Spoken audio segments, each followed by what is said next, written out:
là, on passe à la communication suivante avec professeur Zekri, qui va traiter la prise en charge médicale des patients vivant avec une obésité. Voilà. Et donc, moi, ma partie, c'est de vous parler de la prise en charge médicale des patients vivant avec une obésité.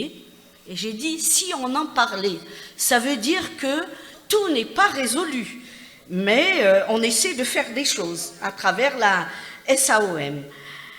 Et donc, l'obésité, c'est une maladie chronique qui accroît le risque de mortalité cardiovasculaire, vous le savez, qui réduit l'espérance de vie et altère la qualité de vie, on n'a pas arrêté de vous le dire. De plus, sa prévalence est en constante augmentation de par le monde et en particulier en Algérie. Les chiffres, vous les connaissez et on sait qu'elle va sous-tendre en plus la croissance des cas de diabète, dont les chiffres sont dépassés aussi bien pour l'obésité que pour le diabète. Alors, pourquoi elle est grave cette obésité, qui est donc une maladie chronique? Parce que elle est en relation avec plein d'autres maladies chroniques. Et regardez par exemple quand on s'intéresse à l'obésité de classe 2, c'est-à-dire au-delà de 35 de BMI, la prévalence du diabète est multipliée par 5, diabète type 2, multiplié par 5 à 8, l'HTA multiplié par 2, la coronaropathie de 2 à 3, la dyslipidémie 1,3. Et j'insisterai sur la dépression, à laquelle on n'accorde pas beaucoup d'importance et pourtant c'est un véritable facteur de risque cardiovasculaire. La prévalence du SAOS, syndrome d'apnée du sommeil, qui dépasse les 17%, enfin qui est multiplié par 17, et la prévalence de l'arthrite, Madame Mimouni vient de vous en parler. Alors, là, vous voyez que c'est une slide qui vous a déjà été passée qui vous a été soumise par donc, le président de la SAOM. C'est juste pour vous dire que la prise en charge d'un obèse commence déjà par un parcours de soins qui est bien défini.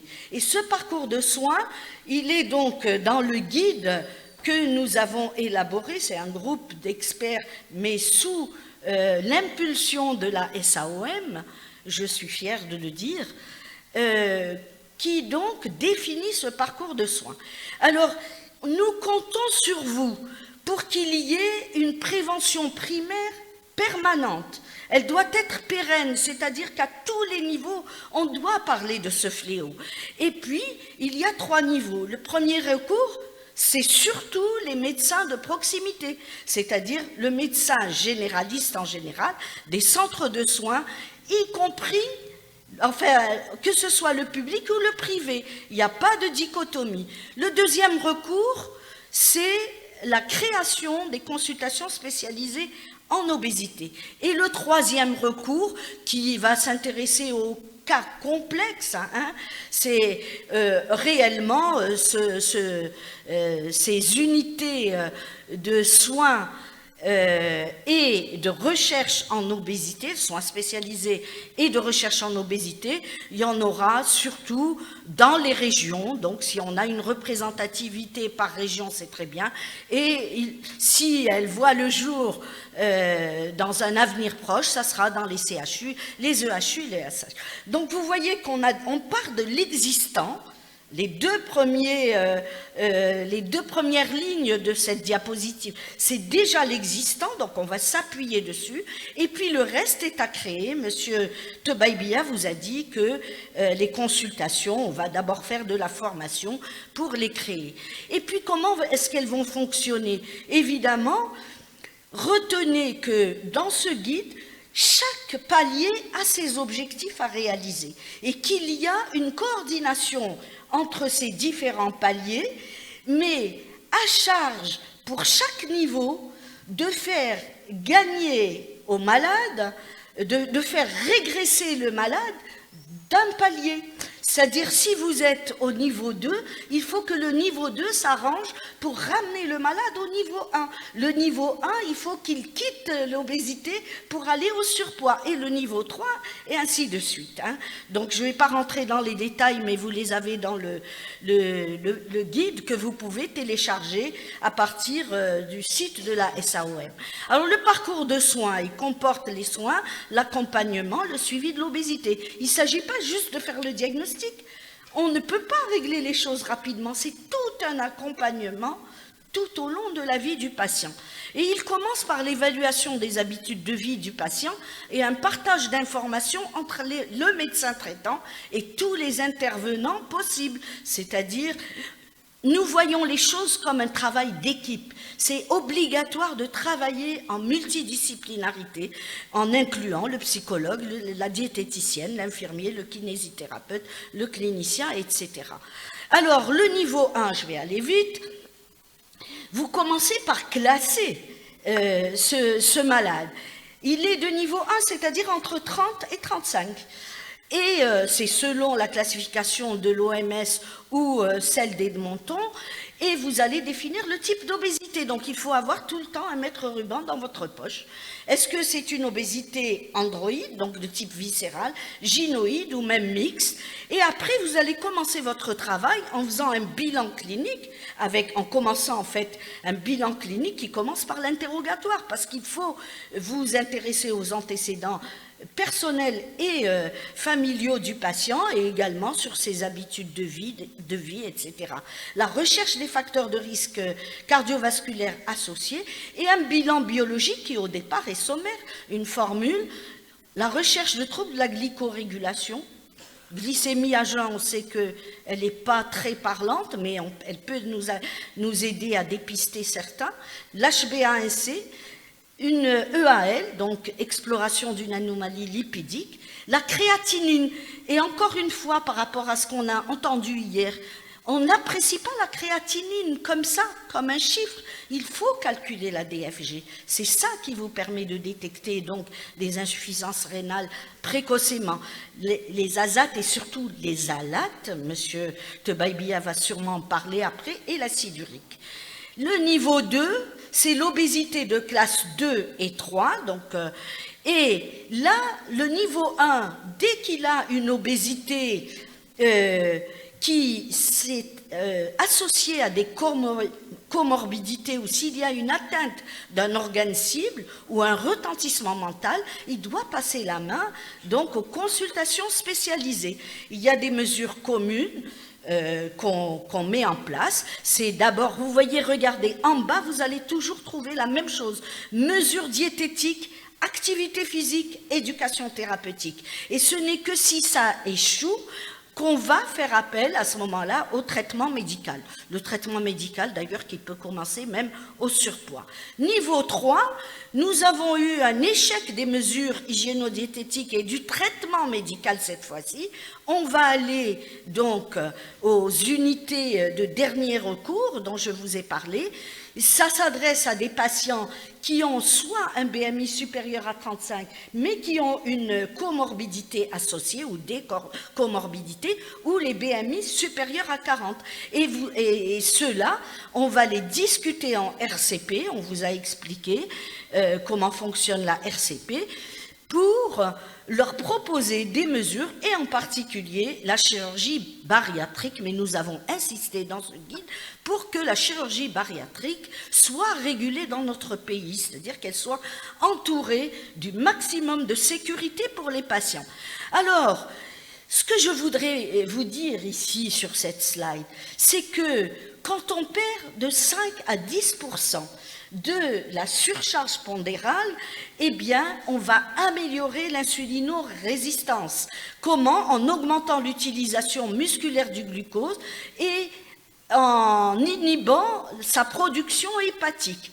Si maintenant on perd 10%, ça il faut le communiquer aux patients pour leur donner de l'espoir. Il ne faut pas qu'ils se sentent complètement dépassés ou ils ne peuvent rien faire. Une perte de 10% maintenant du poids initial, ça vous fait perdre 30% du tissu adipeux viscéral. Et on sait que c'est celui-là qui est nocif pour la santé.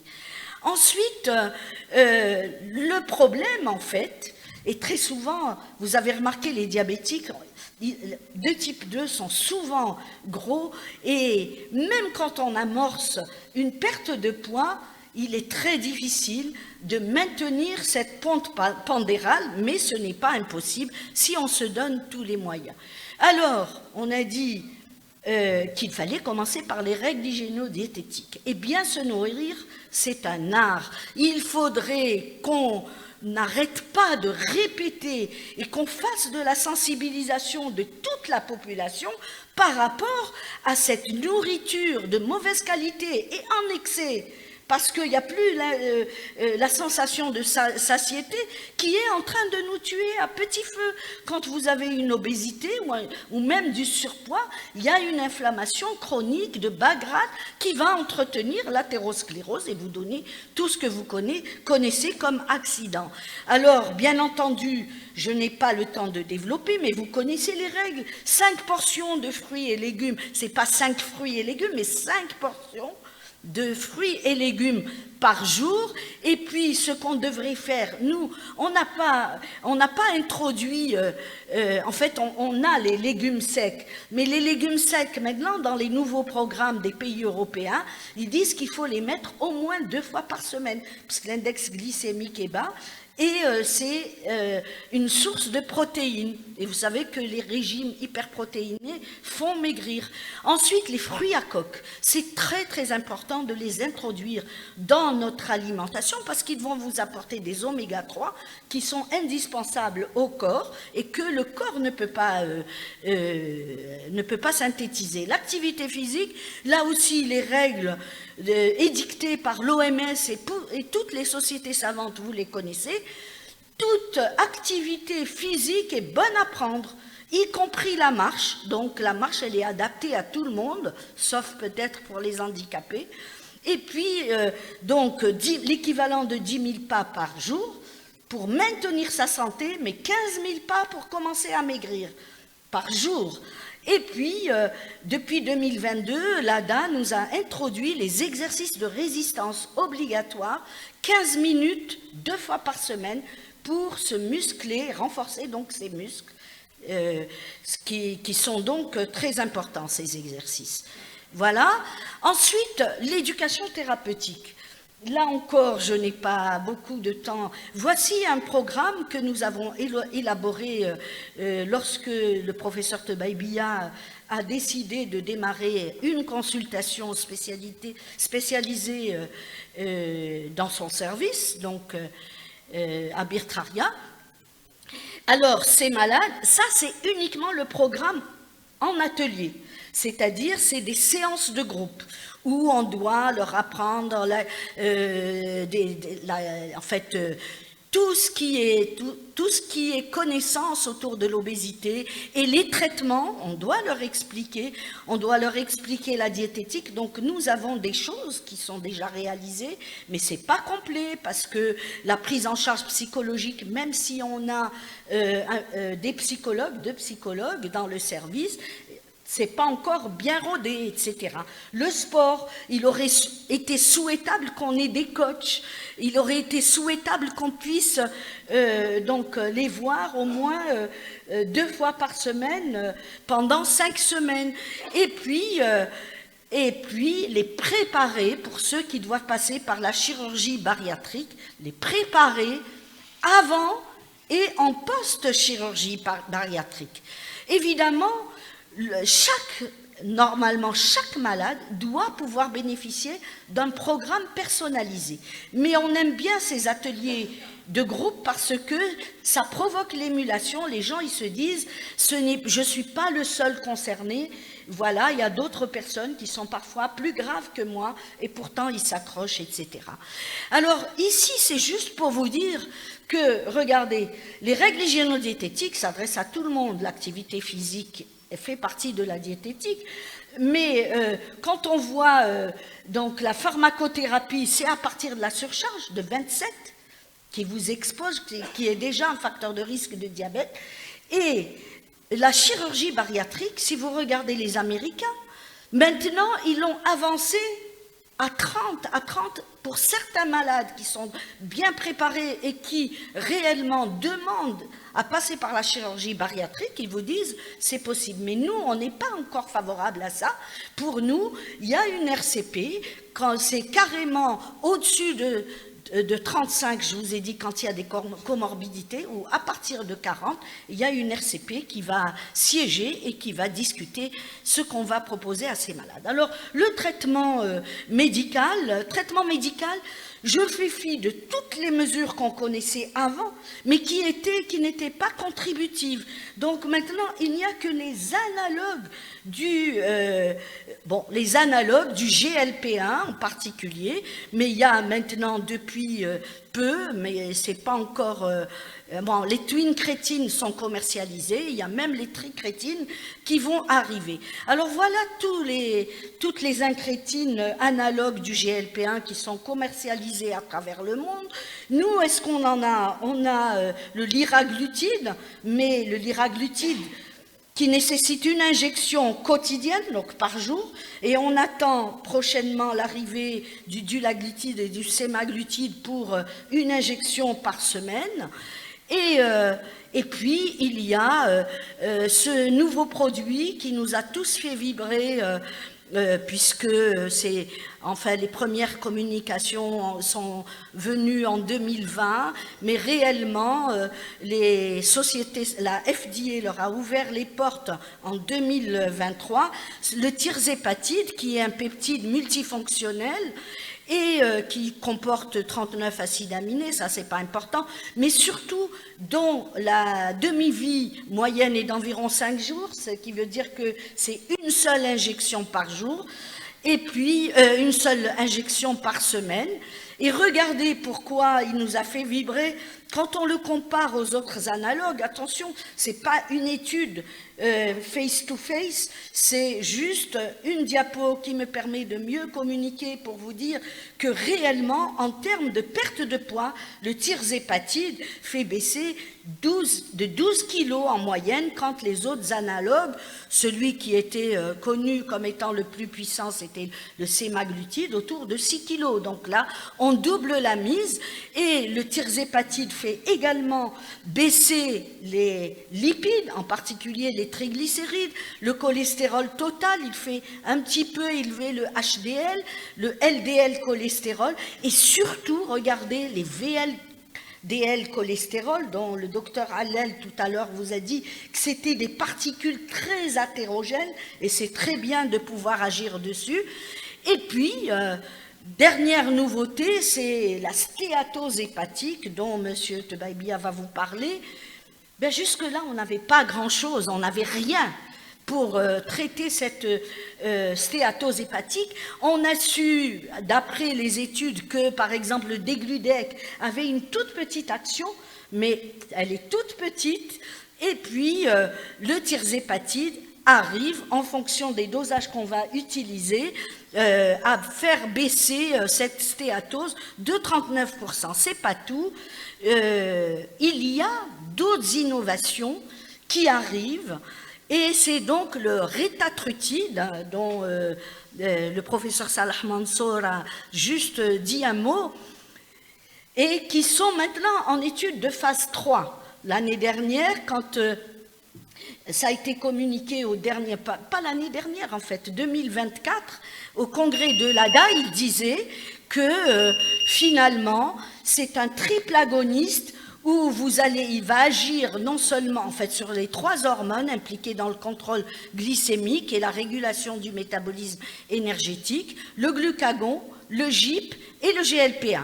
Et ça vous donne une perte de poids qui est impressionnante et qui dépassait toutes les attentes. Je vais passer sur les résultats de l'étude, de toute façon vous pouvez la retrouver. Il y a aussi l'orforglipron qui est un autre antagoniste. En fait, c'est un autre produit qui n'est pas peptidique Et à la différence, par exemple, du sémaglutide, où vous devez, quand vous le prenez, vous attendez 30 minutes avant de manger, celui-là, il se prend péros, et vous n'attendez, en fait, c'est indépendant de l'alimentation, donc ça apporte plus de confort aux malades. Et donc, je vous dirais que l'obésité est un autre fléau qui touche notre population de plein fouet, notamment nos enfants, 13% à la dernière étude. Notre mobilisation et nos actions doivent commencer à la lumière du guide. On vous a expliqué comment on va se déployer et comment envoyer d'un niveau à l'autre vos patients. Ce guide est fait pour aider les professionnels de santé à s'organiser, à mettre le patient dans le parcours de soins le plus adapté pour lui. En attendant, le programme national de lutte contre l'obésité, programme national, parce que là c'est juste un guide, il serait souhaitable que nous ayons notre propre programme national de nutrition santé algérien et qu'on n'aille pas chercher les informations dans les guides des autres pays parce que nous avons des spécificités. Voilà, je vous remercie, j'espère que j'ai respecté le temps.